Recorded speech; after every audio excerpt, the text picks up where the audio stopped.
Well, the training and the heat workout is done. I got the phone down so the camera is looking downwards because I'm changing clothes right now, getting ready to take a shower. I just wanted to say real quick, this is the thing.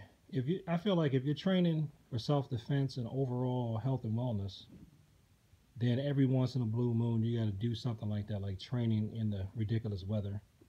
If you're healthy enough, my doctor cleared me already to do all types of exercise. I asked him in my last physical, which wasn't too long ago, and he said I'm cleared for everything, despite the health condition I got. So I'm good. I don't have a heart or lung condition, so I'm okay.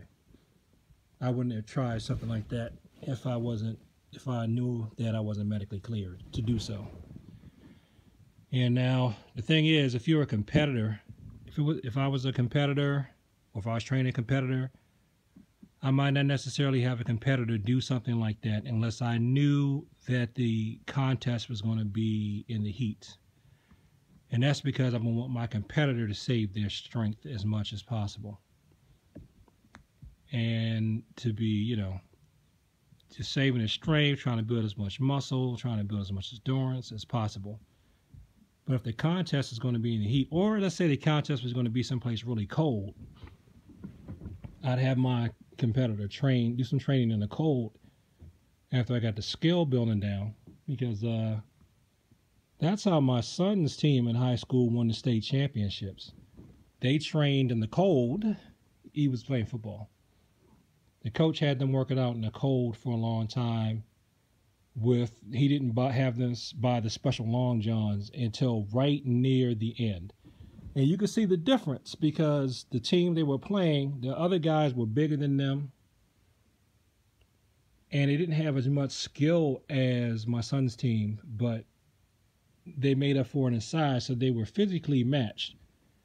But the kids on my son's team were used to the cold, and then they got their special long john, so they were able to catch the ball and function. And the other team, they looked like they were cold. And I also remember in boot camp, that's how we did so well when it was time for us to do field exercises and compete. And I did a hand-to-hand. What was a hand-to-hand? I fought in boot camp. I still remember this with the pugil sticks.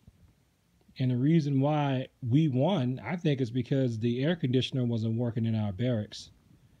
They just had a fan in there, so we were used to the heat, and everybody else wasn't. So we were just wearing people out. They just had us drinking ridiculous amounts of water. So that's what I would do for a competitor.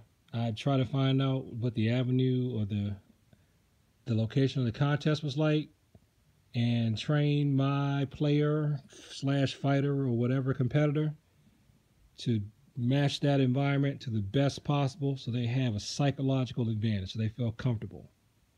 So that way, if it's hot, the heat don't get to them. If it's cold, the cold don't get to them.